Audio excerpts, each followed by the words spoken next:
Hey there, it's Jamie, and today I wanted to do a special shout out to somebody at my studio who created a totem base for me to use. But before I show that, I kind of want to show you the history of what I've been using for stacked pieces or totems in my classes.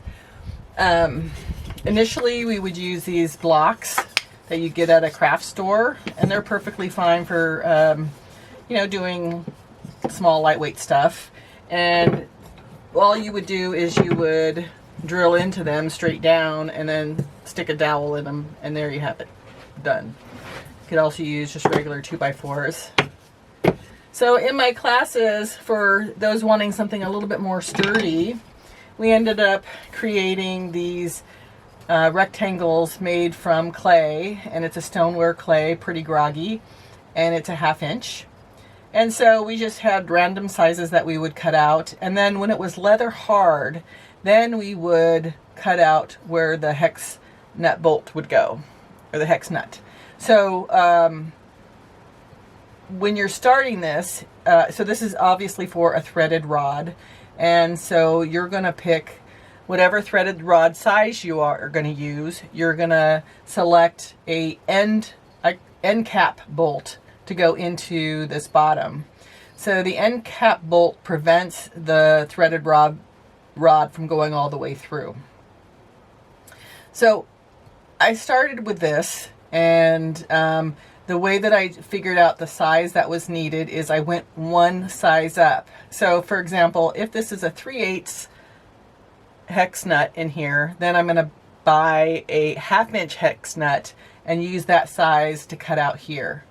Then I'm going to fire it, and hopefully it'll just pop in there once you're done. Sometimes there are little spurs or whatever, and you have to file them out or use a Dremel to open it up a little bit once it's done. But then you would just use Gorilla Glue, shove it in there, and the way that I would do that is I would put down some kind of parchment paper, or you can use the blue painter's tape, stick it on the ground, attach it to here, put your nut in and make sure you're on a flat level surface and really push it in so that it's flat.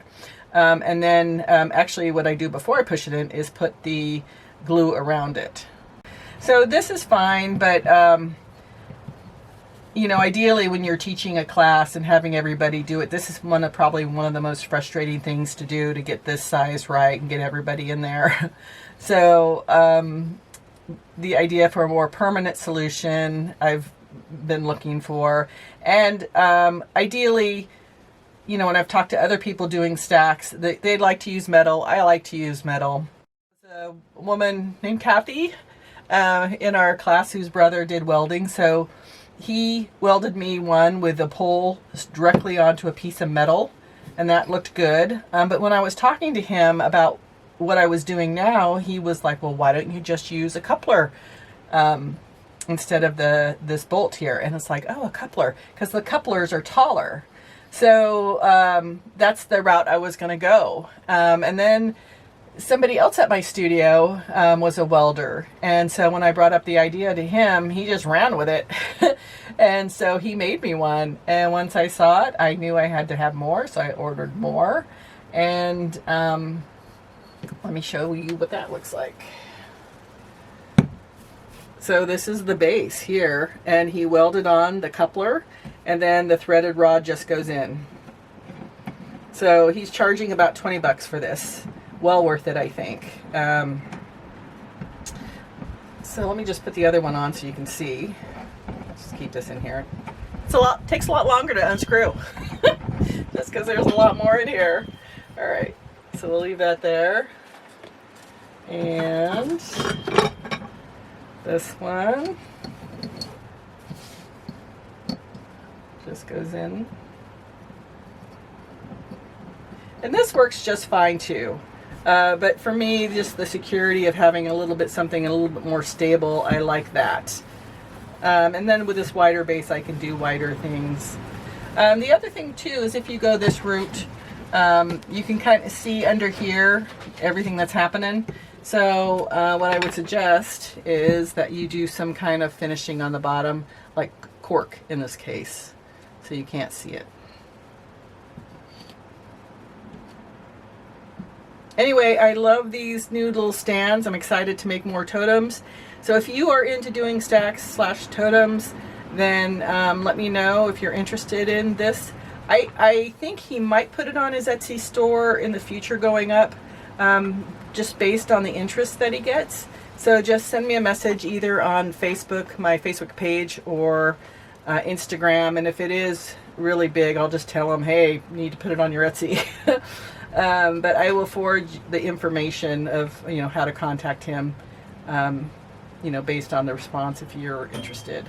And yeah, so this is Bay Area, San Francisco Bay Area is where he's producing these. I don't know if he's going to be into shipping these yet. So definitely, if you are local, let me know and I can hook you up with him. All right, well, I'm going to say one more thing about these ones here versus these guys. So these for sure, definitely, I love how solid they are. The one nice thing about doing it this way is that you can place where your piece is going to be. So during class, you know, when you're making your base piece, you can stick it on there, and then what we would do is take the dowel and put it through. This one's too thick for this. Put it through and figure out where it should go to be perfectly centered on this. You know, so sometimes your base piece might not be, I mean, when you're planning a stacked piece, you definitely want to figure out the middle if that's where your pole is.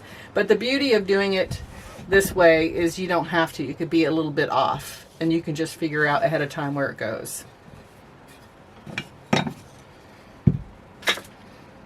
All right, so I'm just going to build this back up to what it was before. So this is my totem that I created in the Jenna Benson class online.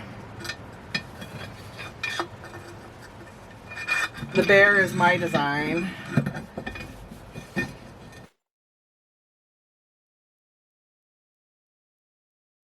She has an interesting way of doing hearts. Of course, if you've watched my YouTube channel, you've seen my hearts.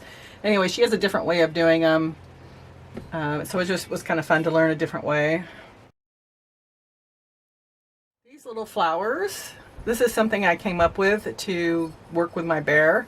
And so I'll be showing these in a later video, how to do these.